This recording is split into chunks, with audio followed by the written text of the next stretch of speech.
What's good, y'all? It's the Demouchets REACT, and we're back with another video. What we got today, C? Today we're back with another American reaction. So excited about this video. If you're new to us and we're new to you, make sure you scroll down, hit that subscribe button, and turn on the post notification bell because we're on the road to 200K. And we cannot get there without you guys, all right? Join the family. Without further ado, let's get into the video. Let's get it. Gotta love Norway for reasons like this right here. Shout out Norway. They can just leave their bed and everything out here. Just right out and about. Ain't nobody gonna take it. It's just chilling. If this was some of the places I live, if this was in Brooklyn, somebody would have backed their truck up to your car, took all your joint, and gone. But Norway is safe, and I love that. How would you have felt you moving into this new nice little spot and everything? You got the U-Haul truck open and you go inside the house. Mm-hmm. And you go inside the house for a while, take a break, and you come back out, and you got like, take a nap. Yeah, that's a good one. You come back out, your TV gone. Oh, Lord. That dresser you just had up in there, then it's a heavy dresser too. It's gone. How would you feel about I'm going to knock on the doors. Who took my stuff? Somebody saw something. Let me see your Ring camera. Oh, that's it right there. That's the one. Y'all got Ring cameras out there in Norway? You don't need one, huh? I love that you can just walk down the road. There's children playing in the parks. They just playing like by themselves. They don't have to worry about nothing. There's no danger. It's like, kind of reminds me like when I was growing up, you know? That's how it should be. Man, I see on the news like in San Francisco and stuff like that, they just breaking into people's cars. Like, this is your car right here? Boom, glass broke, taking everything inside. And he got a fishbowl? That's so unfortunate because like, dang, you gotta worry about people taking your stuff everywhere, even your locked car on the street. They gonna break the window, they gonna take everything inside. And they wonder why I live out here. I'm trying to be safe. I'm scared of violence. You know, you wanna be in a place where you can raise kids safely and you don't have to worry about nobody being in danger. So, yeah, I like it out here. I heard that. Are four of the biggest differences from Norway to the States as an American who lives in Norway but has been visiting the States right now. Please ignore the intense blush. Number one is the driving culture here. It is so different in Norway. It's super normal and accessible to be able to walk, bike, take the bus. Those are things that I really miss, and that's a reason why I would see myself wanting to live in like New York City instead of wanting to live in Minnesota, because of the transportation aspect. Number two is that people are really friendly here, but it feels really superficial and fake. I took a solid core class like last week. This was my second day in the States, and I was just like, it was great, but all of the fakeness and like it just felt really, really, really superficial. Number three, I've touched on this before, and I posted a few videos of like all the variety of different things that I've gotten in the States, but the variety at the stores, all the different flavors that they have, the combinations, the cereal aisle, the candy bar aisle, I mean like all of this stuff. And in Europe, in Norway, we look at like different things that are trending in the States, and lots of those things we can't get in Norway. So when I'm here in the States, I like want to stock up on all these things. I want to get Skims. I want to order these things because if I order that stuff into Norway, I have to pay a ton of taxes on anything that you order that's over like $30 or something. So it just isn't worth it to order things into Norway, at least for me. Number four is the go-go culture here. It feels really different for me, who may be potentially working here soon. As a nurse, that like you don't have sick time in the same way. You have to earn your sick time. You have to earn your vacation. And in my brain, it's like ingrained, like I have the right to 5 weeks of vacation. I have the right to have at least 3 of those weeks during the summer. So it's just very different. And I also have like, if I got seriously ill or if I had a really bad pregnancy, for example, that I would be taken care of in Norway in a different way than here in the States. It would be like, as soon as you use up your vacation time and sick time, then like, good luck. So those are just a few four differences that I've noticed that are coming right off of. Yeah. Okay, so it's crazy that it's just so ingrained in us that things are the way they are, and we have to just accept them for what they are. Because I remember we've told this story so many times about paternal leave. Yeah. When we went to have our children, Dani wasn't able to spend as much time home as he would have liked after we had children. So, you know, with each child we made changes in like employment and things like that, so that we can get the best possible care, right? And the last child that we had, it was the best care out of all of them. Like he had like about 4 months of paternity leave, and then he did like it was family leave, and then he had some good care. I forgot what it was exactly. I was able to stay hours and days and weeks, months. Very much so. Yeah, 4 months. It's just crazy that we had to make those changes, but in so many other countries they have a right to it. It comes very normal. Yeah, it's not about which job you have. It's about a right as a citizen. And I think if enough people was to look at what's happening in other countries when it comes to certain laws like this, what I'm talking about, we would have change here because enough people would be mad about it to make that change. Because us as private citizens, we had to make that change for ourselves, but we don't have that right. And so that kind of gets you to realize what the people say about, y'all always boast about freedom, but what freedom do you have that I don't have? And I have more rights and freedoms as private citizens. So it's like that one is always something that just gets me so worked up. Food ready? You cook? You cook. I hope y'all ate. I mean, once you realize certain things, you don't go like you start to you look at things differently, and that's just period. Like I don't see certain situations the way I used to no more, and I don't allow certain things to go on like I would back in the days because of certain things I have been introduced to and how people handle certain differences. People around the world handle stuff way different than how we handle it in America. Right. Period. And once you start to realize these differences and you actually get to experience it, you carry that with you like an extra limb. Like you don't change. You really do. And it's like if we are so great, why do we all have these extra stresses that other countries don't have? Oh, there go your side dishes. Because look, we get to talk. Hey, I like to cook, bro. She would say you be put it on the spot. Right. And you put it on the spot. You really start looking at things like we have allowed them to have so much more control. We will give y'all some dessert, but ain't nothing sweet. Ain't nothing sweet. It's real. Boy. Top of my brain right now. There are a ton of other differences.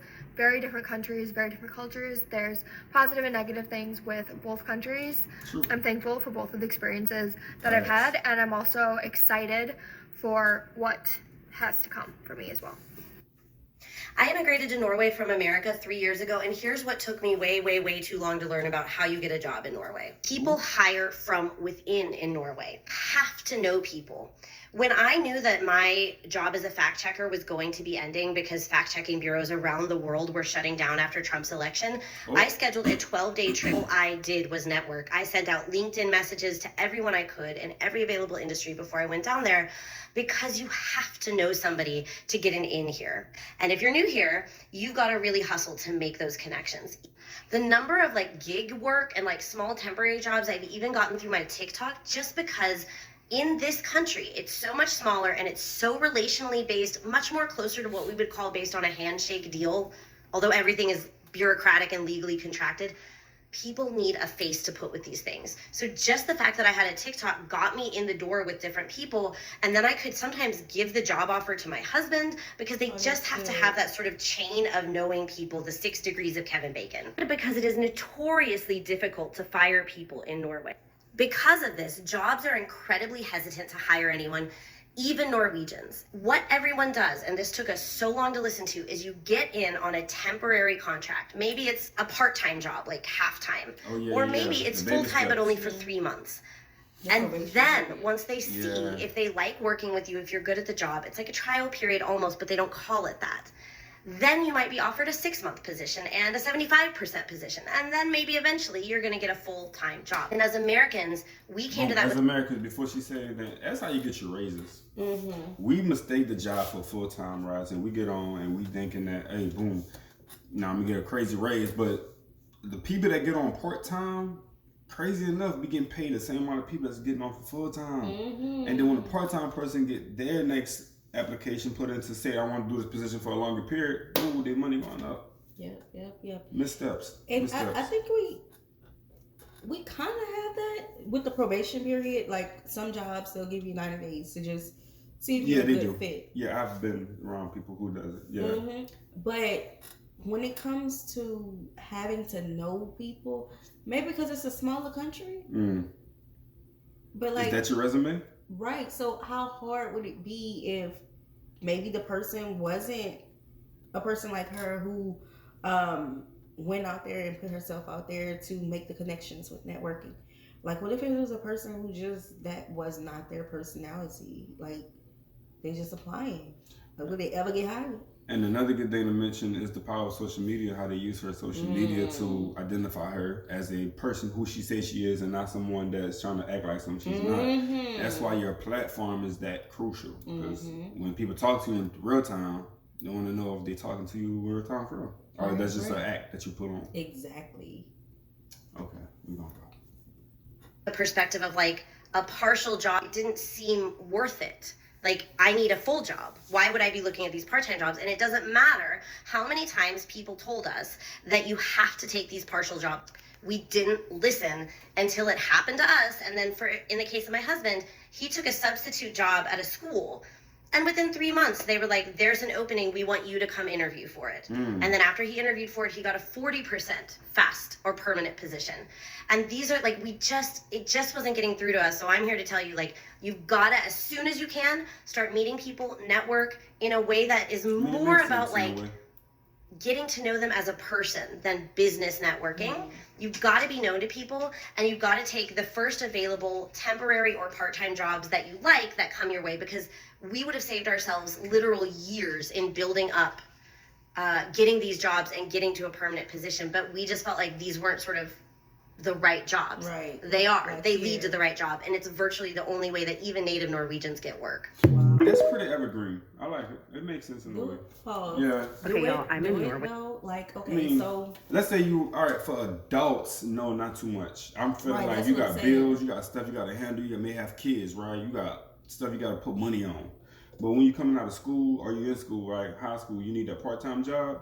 That potential baby steps is going to get you in great positions, and it's going to build your resume, because they want to know how well are you on the job, not what type of employer you are only just because you did that one big permanent.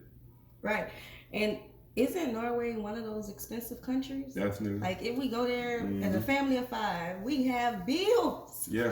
Facts. Like, we're, like she said, we would not be looking at part-time jobs, but that is good to know that, like, hey, you got to crawl before you walk. You gotta that take part. this. Yeah.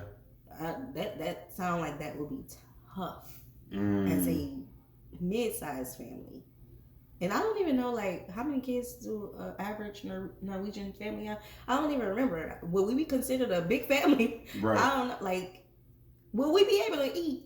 Would they consider those positions to be a lot more, wage-based for us that would help our situation more than concerning us being, hey, just take the baby steps, keep crawling before you get to the big position you need? Right. Because I got a big family, so I'm going to need a big check. Exactly. Because I need y'all to run that money.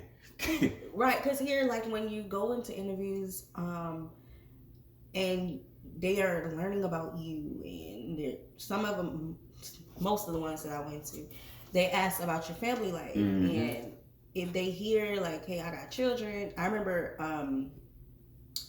after our first son was born, I went for a job, and when I told her I had a newborn baby, she was like, oh, baby, we putting you on as full-time, not part-time. Yeah. Because I went for part-time because that's all I saw that was available, and she switched it to full-time. Would that happen there?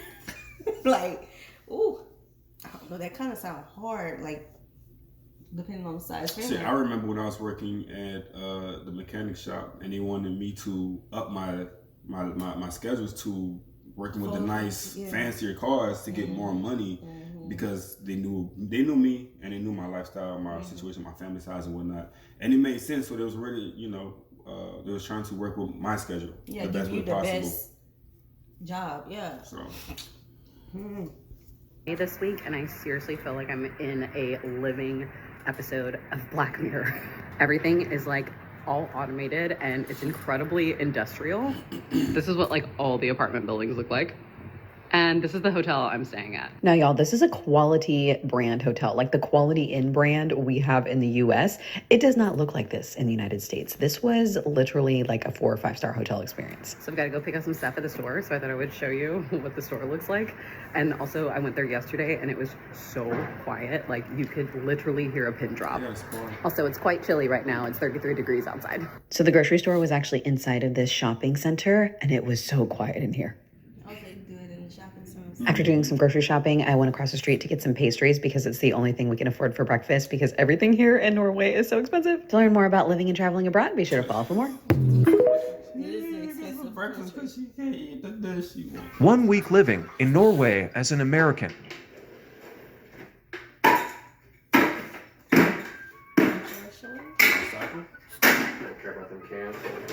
Oh, okay. Yeah, you're gonna slide right back. 1 month living in Norway as an American.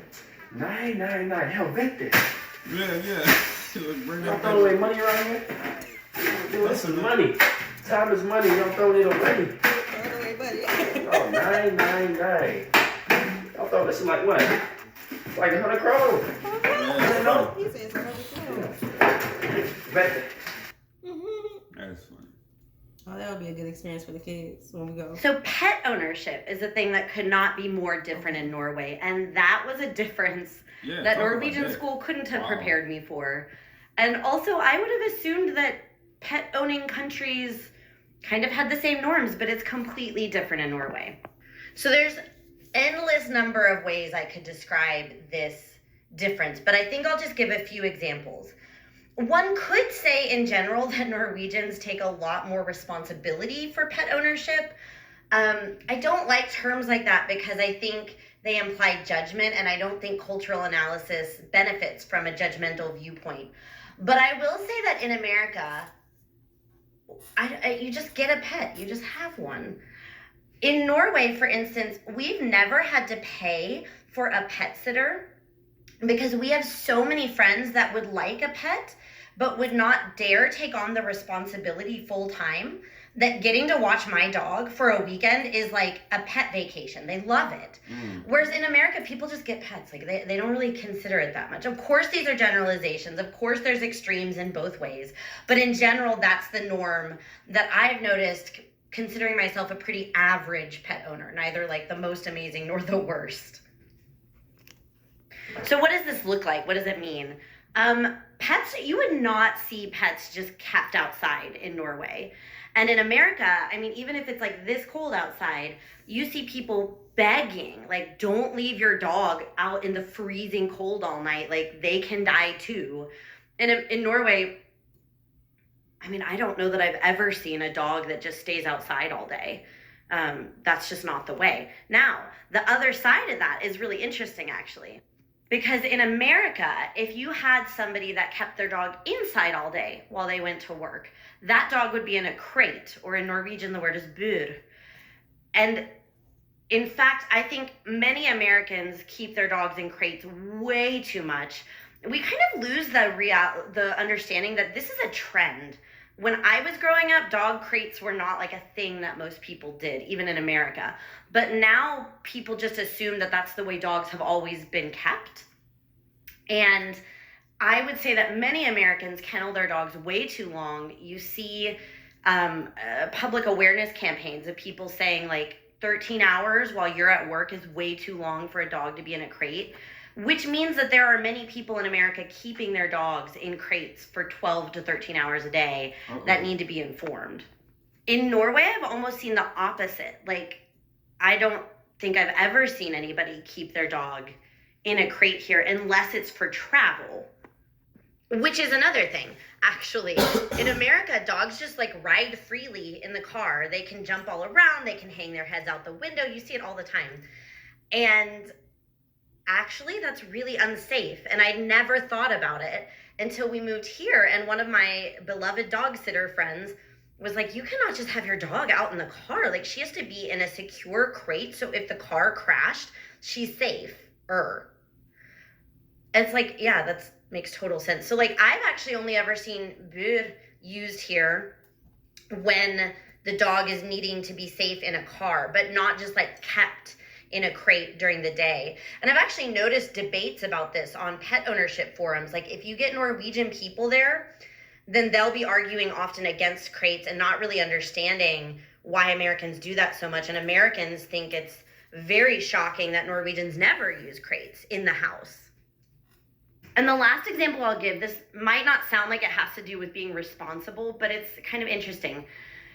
In America, we basically force anybody who adopts a puppy, like a stray puppy. It's a little bit different if you get them from a breeder. Not so much.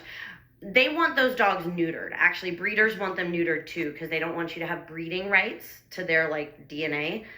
And then if you get a stray dog, they don't want them having more puppies. So you pretty much force sterilization of all pets before you can get them. And in Norway, that is just not done unless there's a medical reason you can argue. The thought is like, why would you like intervene in that dog that way? Now here's how it has to do with responsibility, because in spite of the fact that we're sterilizing most every pet we can get our hands on in America, and we're not doing that in Norway, America has stray animals everywhere. There are some, of course we have a bigger population, but I think there's a difference as well in attitudes towards animals and pet ownership. Like there are just animals all over the streets, and not in Norway. I've never personally seen a stray dog in Norway. Now cat ownership, everybody will come in the comments saying this, cats, Norway needs to get a little bit more with the times on. They're not as strict about cats and they don't protect them as well. The other caveat I should make is that even within America, stray animal populations correlates with poverty. So in areas where there's more poverty, I see that more, and we can't leave that out of the equation, but it's still a really interesting difference in terms of neutering and then the effect that it does or doesn't have. That's a lot. Yeah, we're gonna stop right there and make sure y'all guys go check them out. All right. I think those differences need to stay where they at. We're dog owners. Real dog owners, right? And the difference, the only thing I can, that's a lot of things she said, but one thing that I want to speak on is when she said the crates. It depends on the size of the animal. Some dogs do have massive size crates here where they can roam around freely. What they do inside the crate is their business. But other than that, I think those differences just need to stay like it is because it's really different. Right. And when it comes to crates, it sounds like they're just using like the carry crate. Like that's the only thing that it sounds like. It don't sound like they have like a playpen for their dog. Our dog have a little apartment. Okay? So lock that gate because baby, you're not off the bee. All in my kitchen, walking around, sniffing around for snacks while I'm gone. You're not about to be sitting on the sofa while I'm gone watching TV. You're going to be in your bed, in your playpen. Okay. Yeah. We're dog owners. It's very strict around here. It is, though. She got her own apartment. They family. They family. Got talk to them like they're one of yours. Yes. They get it. Trust me, they're smart. I don't know. I feel like it's just leave it like it is. That's a line there. Oh, it sounds like we're about to be arguing with the Norwegians. Nah, y'all cool though. Y'all cool. Like for instance, the dogs hanging out the window. You're going to see that. They love that. They love it. It's like with their ears flapping back. They love that stuff. I understand, right? You get in an accident, the dog can get hurt. But what happens if they're in the crate? Ain't that the same as a seatbelt? You're gonna flip, trip, bumble, stumble with limited access. Now, if that car crashed badly, the dog has a better chance, if you ask me. I'm gonna be in the comments. The dog has a better chance of being safe outside the crate than in the crate, if you ask me. Right. I think because the crate bending while a dog is in there, that's crushed. And that's like a soda can. Right. I know some pet owners who have a doggy car seat for their dogs. Yeah. Now I never was able to wrap my mind around it because I'm like, a dog. I mean, they could hop out if they want to. And some be having it. They attach the leash, and I feel like that's dangerous. Yeah. That's my opinion. But baby, I ain't gonna judge you what you do with your dog. It's your dog, because you ain't gonna have to say with mine. What is y'all dog rent? Yeah, y'all have dog rent. Do y'all dog gotta pay extra? Because the dog got to pay. If the dog got to pay to live here, the dog gonna have some say so. But we're not those dog owners who travel with our dog like that. The only time she get in the car is if she going to the vet or if we going on vacation. Or she going to the park or And listen, she's done some training. And listen, when she get in that car, she's hopping here, there, everywhere because she don't ride in the car on a daily basis. Yeah. But other than that, we love our dog. So that's why we was quiet the whole time she was talking, because we won't hear what you got to say. All right, y'all. We hope you guys enjoyed this video with us. Be sure to subscribe. We'll see you soon. Peace.